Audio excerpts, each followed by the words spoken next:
Alright guys, welcome back to the channel. Today we're continuing with Green Arrow issue 3. We're picking up right with Dinah, tracking down Roy Harper to get answers about Oliver Queen's death. But instead of finding a grieving friend, she stumbles into a secret underground laboratory and a resurrected monster that's about to tear everything apart. Let's see how deep this rabbit hole goes. We kick things off in a flashback, Dinah Drake's early days in the ring. The narration sets the scene. I still remember your first fight, they said. The way your blonde hair flew while you were kicked ass. I finally got the nickname, Black Canary. We then cut to the present day inside a dimly lit diner.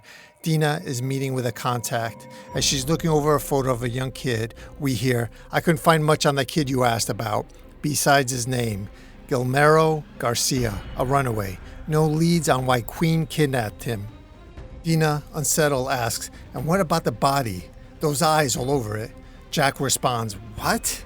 Dinah then realizes they are walking into a massive cover-up, thinking to herself, damn it, he doesn't know? Which means whatever Star City PD knows is just from what Hammond's people are feeding them. Jack wants to know what's going on, but Dinah states, wish I knew, Jack, but I might have put a target on you just for asking. Jack then reminds her of their deep history as he says, your dad was my best friend on the force. Me and your family, whether he likes it or not, you ask me for whatever you need. Jack lets her know he's been trying to reach out to her father as he says, I text every few months, but I know he thinks I'm some sort of Judas. Dinah cuts him off. You're not. I keep waiting for dad to accept it. My mom hurt a lot of people. Dinah then heads into the cold night, mounts her motorcycle. Her internal monologue reflects on the betrayal and the hard reality of survival. Firing up the bike to find the truth herself, she thinks, I was hoping the Star City PD knew more than what Malcolm told me, but I have no leads left.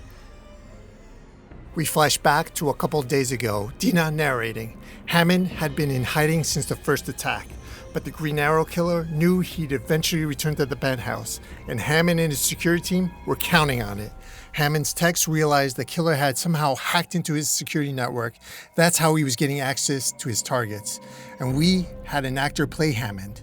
We thought Green Arrow took the bait, so the armed guards burst in shouting, freeze, thinking they finally had the drop on him. But everything backfired. The Green Arrow, with a single click of a detonator, the entire room erupts into a massive fiery explosion. As they narrate, the killer had pre-placed explosives outside Hammond's window to create his own escape routes, and he knew how. As fire consumes the penthouse, the Green Arrow fires off a volley of arrows, leaps out the shattered windows, using the arrows like steps to escape. Dinah continues her narration. Malcolm had teams stationed on every neighboring rooftop to block Green Arrow's means of escape. After the attack, Hammond ensured the security was fully militarized as they surround Green Arrow and yell, no place left to run, murderer, so why don't you just turn around slowly? And Green Arrow draws two massive blades, slicing through the tactical unit in a bloody, blinding blur. The tactical team is completely disposed of in seconds, proving that whoever this Green Arrow is, they are operating on an entirely different level. Green Arrow, with no other place to go, jumps from the top of the building right in front of two local kids doing graffiti. One of them panics, shouting, yo, you're the Green. Before he can even finish saying Green Arrow, Dinah is right on his tail, breaks through the door. She corners the vigilante, raising her gun and declaring, this is for Connor, you damn. Dinah thinks she has the upper hand as she narrates, because finally I had the drop on him, except for my bloodthirsty reinforcements, as we see the tactical forces on the opposite side of the roof open fire. She narrates, we discovered later that two of the shooters had been betting on prediction markets that the Green Arrow would be killed that week, and that's where the craziness really started. The rooftop erupts in absolute chaos as bullets are flying everywhere. Realizing the crossfire is out of hand, Dinah screams, damn it, cease fire! Amid the madness, one of the graffiti kids completely runs right into the line of fire, grabs Green Arrow, yelling, go, go, go, go, as Dinah watches in disbelief. One of the kids actually takes a bullet in the shoulder while his friend screams, stop shooting, damn it. Even though he's wounded, the kid drags Green Arrow away into a stairwell to escape. Dinah says they questioned this bizarre alliance. We'd ask this good Samaritan later why he'd risk his life to protect the killer. Were they working together? It turns out the motivation was far more tragic, that after everything he'd seen lately, the serial killer felt like the only one fighting for people like him. As we see the kid bleeding out on the rooftop, he yells at the Green Arrow, "Go, man, don't let him win." Green Arrow leaps away into the night. Cut to a streaming video broadcast as we hear, "Hi, this is Brittany Brandon, and I'm tired. Sorry, no guests this episode. I just wanted to talk because I wanted to be doing my part with the show to talk about what's happening in the world. But sometimes going through the news, I'm just tired, y'all." She expresses deep exhaustion, anger, and anxiety over systematic inequality, feeling blamed for being affected by it, and the constant stress of financial vulnerability caused by medical insecurity.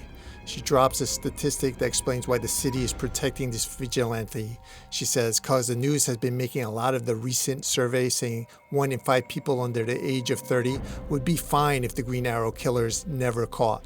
Let that sink in," she says. "They're fine with a serial killer running around my city?"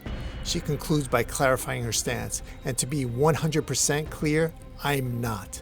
I am team not serial killer. I just wish someone would hurry up and show me what it is. Now back to the present, Dinah has tracked down Roy Harper. As she says, he was one of Ali's best friends. He made millions off a price comparison app for prescription meds and was at the top of Hammond's suspect list. Roy enters an apartment, and before he even knows what's happening, an arrow flies past him, pinning him to the wall, and we hear Dinah go, "Guess it's been a while since summer camp." Roy yells, Who the hell are you?" Dinah lets him know she's been tracking his every move. And 2 months before he left town, he made a curious call to a realtor. That realtor had once introduced him to a brownstone with an absurd asking price. No wonder it was still empty after years on the market. Holding the bow tight, she demands answers. "So either explain why I found this bow and arrow on your coffee table and what you've been doing for the last few nights, or hope that my aim doesn't get worse because I was originally aiming for your leg." Roy, terrified, I just bought it in case I had to protect myself." He glances toward a shotgun on the counter, but Dinah shuts that down. "Don't. Trust me, Harper. You aren't fast enough. Not against me." Roy, thinking Dinah is the one behind Oliver's death, snaps, "So what are you waiting for, huh? Kill me. You killed Oliver." Dinah, "So this is just about revenge, huh? You're so obsessed with Oliver Queen you'd kill for him? Steal his corpse? We have you on camera digging up his grave." Roy, freaking out, "You're blaming that on me? I did it to prove there's nothing there, because Hammond stole the body, because Ali's still alive." Dinah's eyes widen as the realization hits her. We cut to Roy driving as Dinah holds a gun at him. She narrates, "I must be crazy, but if I brought Harper in, even to the cops, Hammond makes sure he and any answers would disappear." Meanwhile, Ali's protege, Mia Durden, had vanished. Before he died, Connor said she was obsessed with something called Miraclo. Dinah yells, "You better start filling in the blanks, Roy." She analyzes everything she knows about the latest victim, Edwin Zeidel, noting he was an Eastern European royalty whose family was close with Hammond, even though Hector Hammond couldn't stand him. Roy, terrified, starts talking. "After Ali was killed, I knew I had to hide. They know he called me about going after Jubal." He gets a flashback of Roy with Oliver King. Bows drawn, Roy spills the truth about Oliver's demise. "I mean, Ali's boating accident? Obviously, that was a cover-up. And I've done business with Hammond. I mean, everyone has. He's everywhere." Hearing this, Dinah's eyes widen. In horror, she realizes the depth of the betrayal. "Oh my God," she says, "you sold Ali out." It panics and yells, "Screw you! I just had my assistant remove anything online that linked us." And Dinah cuts him off. "And it tipped Hammond off, and he got the drop on Ali. All so you could protect yourself." Roy snaps, losing his mind. "I didn't know what else to do. The company's been having problems. I got an ex-wife, alimony. You know how much the mortgage is. There's barely anything left after that." Dinah looks at him. He looks unhinged as she asks, "Roy, are you high?" Roy yells back, "What? No! Hey, you try living on the run for months, okay? See how you are." As the car tears down the highway, Dinah observes his erratic behavior, wondering if he's even stable enough to be the Green Arrow. Still, he is shaky, too shaky to be our killer. Roy slumps in his seat as he says, "I don't make piss-off billionaire money, okay? And Ali didn't say he could prove anything or what his plans were. I did what I could, but God, with Ali, I keep making the wrong call." We get a flashback as Roy reflects on the early days of this partnership with Oliver, knowing they made their first million around the same time and met in an archery range. Roy pointing out that Oliver was fully committed to his Green Arrow branding. Oliver was impressed by Roy's youth. Roy felt he lacked Oliver's talent for investing, even joking about starting a counter-investing app called Red Arrows, based on his poor financial choices. However, the dynamic shifted as Oliver seemingly became a billionaire overnight, a massive wealth explosion that only made Oliver more miserable. During a practice, a distracted Oliver admits that he's waiting for a call from his sister, Amiko, following a fight. Oliver explains that Amiko wanted him to sponsor her high school sabbatical, but called him a hypocrite for running a company with Jubal, despite the allegations against him. Oliver then downplays the drama around Jubal, noting he cleaned up his act, but laments that Amiko still won't speak to him and he doesn't know where she is. Reflecting on the bitter reality of success, Oliver explains how wealth changes social dynamics, leading to leeching, jealousy, and isolation where no one sympathizes with your problems. When Roy asked how he handles it, Oliver says he prioritizes being around friends who don't make him feel ashamed of his life, while learning to appreciate the good moments. The sequence ends ominously with Roy's narration, revealing that as he fell out of touch with Oliver's billionaire lifestyle, Oliver found a new circle of peers who ultimately murdered him. We cut back to the present. Roy Harper tells Dinah, but maybe if I was around, he'd never have met them. I don't know. But now I can make it right. These past couple of months in hiding, I found out what Hammond's been up to. I know how to get to the island. Things across the country have gone from bad to worse, meaning Hammond's operations were getting incredibly sloppy. Sloppy enough for Roy to get bold. They arrive at a secluded airfield. Roy snips the fence, explaining the human trafficking ring connected to the conspiracy. He says everyone knew Jubal liked underage girls. There was always talk he'd fly them to a private island. Jubal was in charge of getting people to this island. They seemingly left from this airfield.